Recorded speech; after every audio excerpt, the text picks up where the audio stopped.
Welcome to the Literally First Class podcast, where I will teach you how to overcome anxiety and achieve somatic success. I'm your host, Keri Ford. I'm a somatic success and holistic life coach here to bring humor, insight, and wisdom to the modern day woman that wants to feel alive in her daily life. You ready? Come on, I saved you a seat in first class.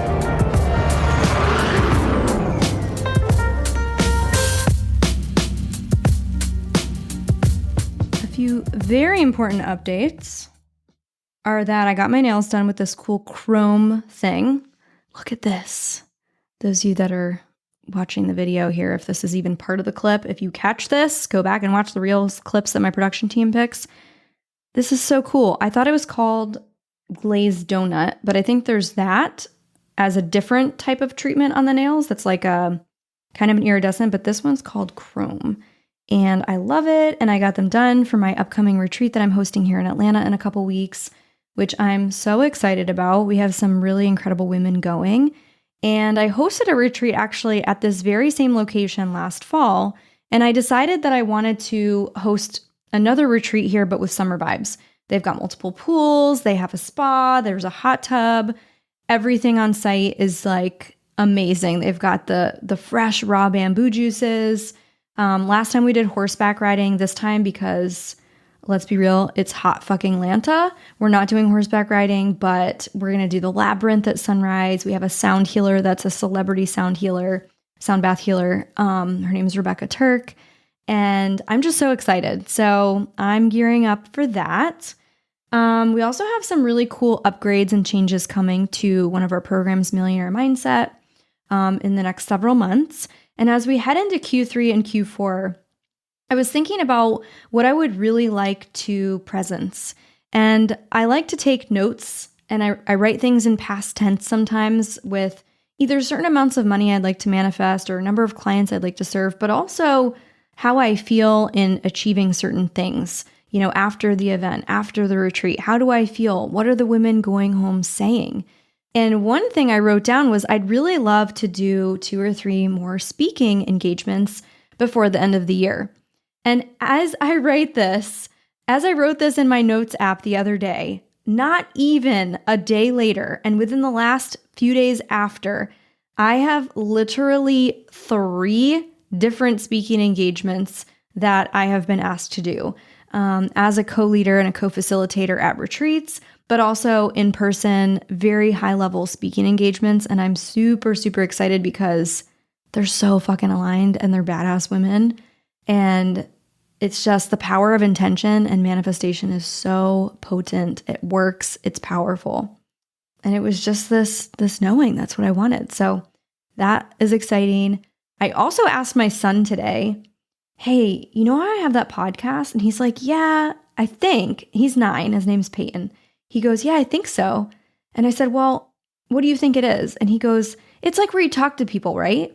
And I said, yeah, I talk to people. And it's kind of like a show, but it's not live. I said, would you want to be my guest on that show? And he's like, oh, really? And I got so excited to have him on. He goes, are we going to like talk about me and how I like to do flips? I was like, sure, we can totally talk about that. So I have no idea what that is going to be about, that episode. But I'm probably going to record that before the end of the week because the kids go back to school, believe it or not, next Monday. It's August 1st as I record this. By the time you listen to this, they will already have been in school. I will never get used to that. I feel, in fact, like Georgia rips us off of a summer. Not only is it hot longer here later in the year, like there's awesome summer things. When I was growing up, I'm from New Jersey, we were still in school. We were still in school through June, and then we were still in summer right now. So we didn't even go back to school until after Labor Day. I think we got out after Memorial Day, and we'd go back after Labor Day when the seasons were actually changing. Here, we are like in full summer stride. It just feels wrong. It feels like an assault on our summer. So the kids go back to school. I'm excited for the structure. I know that all of us as a household, you know, Jake and I were talking, we all feel better with that morning routine of getting up early and everyone being in their full structure and flow. And at the same time, like, I kind of miss the ability to have, flexibility in traveling. And we got to go to Florida this year with my parents to visit them for a whole week. We went to Michigan for a week to visit Jake's family. We spent it was nearly half of July I was on vacation. And it was great. It was one of our highest cash months to date of this year. And I got to be away doing it remotely. So it's pretty cool. Pretty fun vacation vibes. But yeah, they're going back to school. So this week I want to record a podcast with him. I think that'd be super fun. But what I wanted to talk about today were actually two things that I use in my coaching. So whether you're a coach or whether you're in the leadership space, a lot of you that listen to this are well on your way to becoming the leader that you know you're fully capable of becoming. And some of you are already playing at a bigger level. And if you're in one of those two seasons, this is going to be for you. But these are two tools, two tests, in fact, that I use with my coaching and in my own business. And if there was nothing else that you did in terms of taking a personality test, it would be to just take these two tests. So these two tests are the tests that I use time and again to help clients get to know more of their edges, but also where the invitation for deeper growth actually exists. And so before I share what those two tests are, what I help them do in actually attaining this information is I help them understand how it shows up in their leadership, again, where they have an invitation for growth, and how it can help them really hire the right team, not just a warm body that's in a position that's doing a good enough job, not just hiring any old team, hiring the right team. So again, whether or not you actually have a team, or you're about to hire a team, or you have a team, but you're looking to rearrange them or move some people around into the right possible spots, or maybe even release some people, these are the two tests I use to help people really get to know their edges. The first one is the Enneagram test through the Enneagram Institute. It's called the RHETI, RHETI. We'll use that link in the show notes here. And I'm not paid for any of these. I'm not an affiliate of either of these two tests, just so you know. I believe the Enneagram has given me so much information about myself and about clients that doesn't put me in a box. It just has me identify the edges so I know where they are. It shows me where I've put myself in a box. And so then it also shows me where I can learn to push against the edges and expand beyond them. This is not to say like, oh, I'm this on the Enneagram. There's 9 Enneagram types. I'm an Enneagram 1, but I don't use that as my scapegoat and as my excuse to rationalize behaviors and choices, right? I don't make a decision and say, oh, well, I'm an Enneagram 1, so I use it as a tool instead for deeper understanding as to why I historically have a dominant type that I might default to. Why does this feel comforting to my nervous system? And I use this in tandem with my anxious achiever archetype, which we don't have a quiz for yet. I probably should as I'm talking about this out loud. In fact, Robin, my EA, if you're listening to this, let's get on that.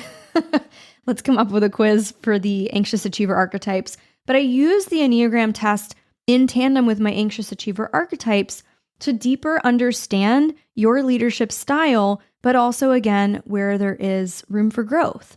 Where do you go in stress? That's a really important part of the Enneagram test. Where do you typically go in growth? And how does that feel in your body? So as an Enneagram 1, I'm the perfectionist. I think it's the reformer is also the other term they use for that. But there are certain edges within me. Like I really love a beautiful organized refrigerator.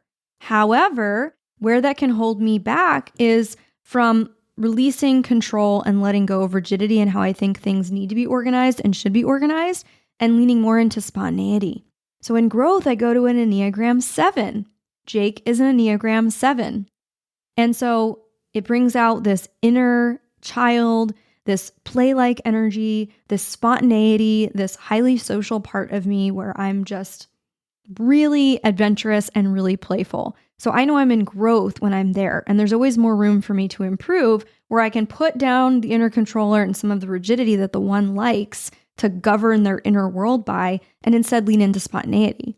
And it's also why Jake and I make so much sense as a partnership, because I understand where I am in growth and he really cultivates and creates space for me to play with that because his natural nature is the enthusiast as the 7. But in stress, guess where he goes? He goes to 1. And now when you take this test, it'll show you this little chart. There's a circle and you'll understand how this is all interconnected. But he goes to stress in 1. So I have so much compassion and grace for him when I know that inner talk track of the judgment and the rigidity and the you should have done it this way and the self beat up that can happen there, right? I'm very familiar with that talk track and I've done a lot of healing work around it. So it lends itself to this beautiful dance in partnership. And now we can apply that to leadership. We can allow it to lead us to greater change and greater growth and understanding with how we lead or how we're not leading and who our team is and how they show up in stress or in growth or what they really need to feel supported and heard. For example, an Enneagram 3 goes to 6 in stress. A 6 loves to figure out all the sides, but they might do it to the point of needing to learn all the things all the time, and it slows them down, right? And it's a really, really beautiful and important way to look at leadership. Now, the other test that I use is wealth dynamics. Wealth dynamics talks about our leadership styles, but our zone of genius. I had so much understanding and so many ahas when I realized I was a creator on the wealth dynamics, because everything that I had ever made myself wrong for as a creator, suddenly I understood. And I realized I was never wrong. I was always doing exactly what my soul's greatest expansion was calling for. And what that looked like is it looked a lot like doing a lot of different things throughout my career, but doing them from the place of, I did them very well, right? But I also would get bored easily and I would jump from one thing to the next. And I just thought, gosh, like, am I all over the place? Am I just lost in my evolution as a leader, as someone who feels like they've got a heart-centered, deeper purpose in this world?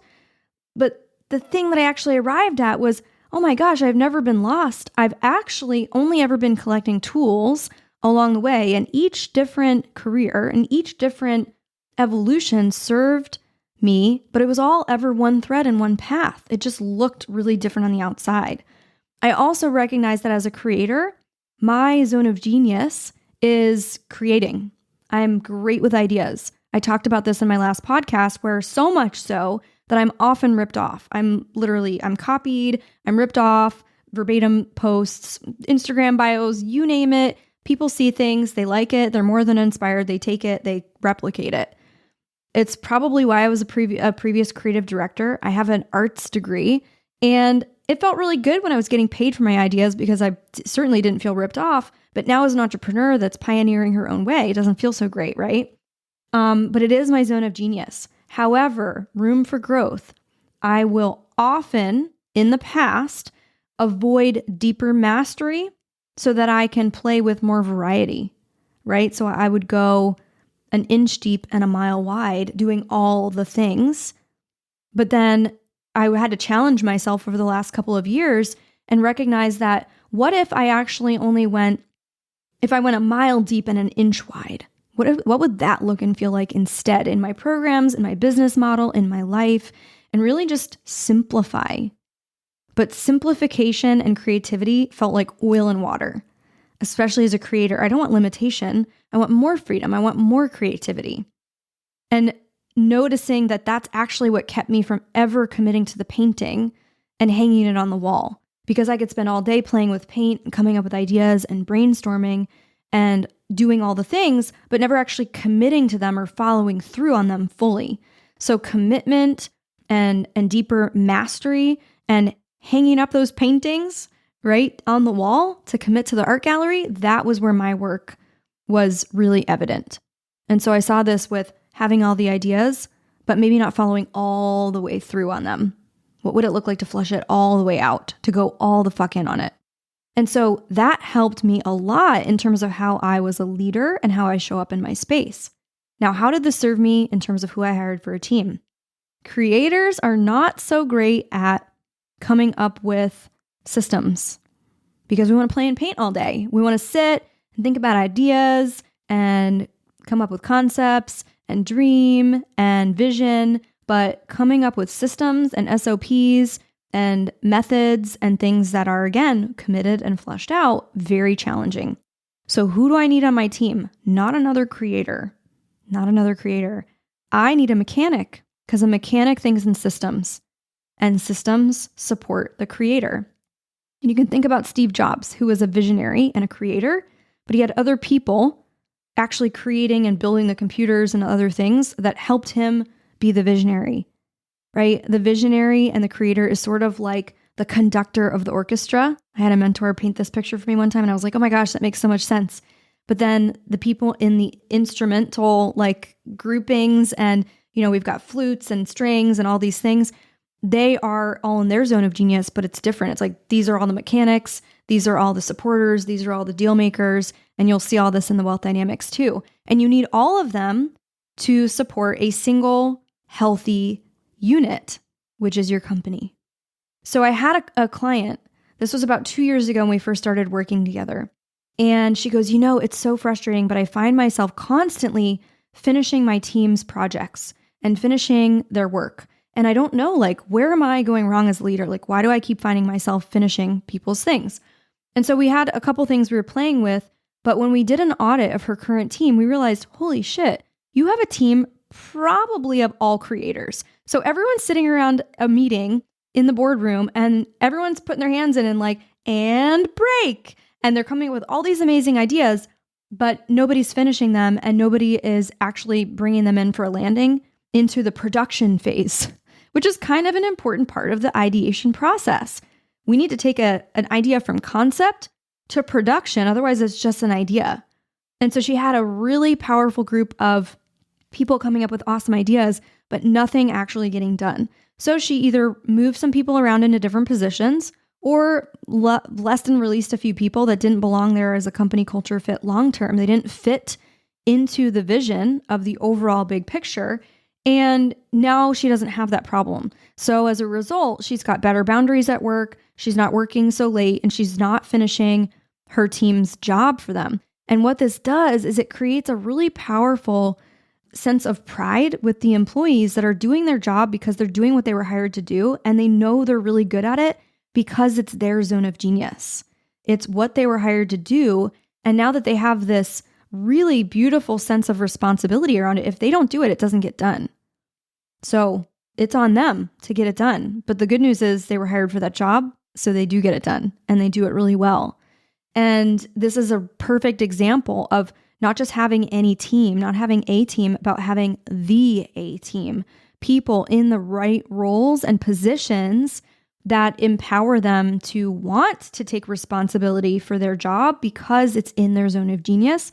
And if we're being honest, they're probably doing a better job than she was doing anyway, because she was giving what she had left over after her job to it, right? So these are two really powerful tools and tests that I love using in leadership. And I use them in myself, in my personal and spiritual growth. And I also use them with my clients. And the way that we use that with the anxious achiever archetype is figuring out all these edges, right? And we can ask ourselves these 3 questions when we do these types of evaluations too, which broad picture looks like what's working, what's not working, and what would I change if anything? Okay. We also have an entire module actually in the Somatic Success Academy. So if you're like, ooh, this sounds cool and I want to go deeper, we have an entire module dedicated to this in the Academy that talks about how to ask for support, how to connect to having a need, what that looks like, and how you can train people based on your leadership style to basically fill all your needs and you feel fully supported as a result, so that not only are you having the right team, but the communication between leadership and team is spotless. I have people that have been with me for years, and I have them with me for years for a reason. And I'm constantly evaluating and auditing what's working, what's not working, and if I could change something, what would it be, if anything? And it's saved us all a lot of headaches, but what it's done is it's created a level of stability and foundational values that are really unshakable. And so if you want to go deeper and you want to marry that with the somatic work, which I strongly advise you do, because elevated and regulated leaders are definitely the way of the future. And those that are not trauma trained or trauma informed, even at a baseline, I should say, trauma informed, there are new ways of being in the leadership space that are going to be a baseline for requirement. And if you're in the process of calling yourself to a higher, lower standard, this is going to be partly how you do that, right? Cultivating your strong sense of self and figuring out how that shows up in your leadership abilities, where there's room for improvement and growth, and also understanding your edges, both in your somatic capacity of nervous system regulation, but also how it shows up in your upper level limits and the ways in which you unconsciously self-sabotage. If that's something you notice, I just had a call with someone today that says she notices that every time she has her highest revenue month ever, she finds a way to sabotage. And then also how that infiltrates through the culture of the company and the employees that you hire, even consultants that are on a part-time and full-time basis. It all starts with the foundation. If you have a fissure in the foundation, it will later become a crack. I know this. I've walked this. It's a super painful experience to have a company fall apart. And it doesn't have to if you are doing the right type of energetic and somatic work along the way, so that you can build the right support around you, but also understand that it starts at the top and trickles down. It starts with you. If you notice a hiring and firing cycle constantly happening, take a look. Are you asking for support? Are you connected to your needs? Do you know what that even looks like? And how is that working in terms of the bigger picture of the company? If that is like the mitochondria of the cell, right? We need all parts of the cell in order for the cell to be whole and functional. Anyway, so this is what I was laying in bed thinking about last night. And I just thought, oh, this feels really valuable and important for you guys to know and understand. And if nothing else, just take those 2 tests. I think the Ready is like $12. I can't remember what the Wealth Dynamics is worth, but it was worth all the breakthroughs for me and the ways in which I got to apply it. And then once you have those, you're already golden for the Academy. So if you want to join that, we've got payment plans, we've got all sorts of things, but it's a growing ecosystem of incredible women. And I bring in some really powerful personal friends and guest experts in there alongside me for the live coaching. But we'd love to have you inside. So we'll offer that link below in the show notes as well. Let me know, what are you on the Enneagram and what are you on the Wealth Dynamics? Let me know, shoot me a DM, tag me on Literally First Class on the podcast. And if this was valuable to you, send this to somebody else, share the podcast, and make sure you subscribe. And we'll see you on the next episode. I hope you enjoyed your flight, and I'll see you on board again soon. Seriously though, thanks for listening. If you're ready to take this work deeper and upgrade your mind, I want to invite you to join us inside my Millionaire Mindset program. This is where you'll start using my guided meditations to help you overcome anxiety and experience even more abundance. When you join, you'll have access to my entire audio library. Head over to elevatewithkeri.com and we'll see you inside.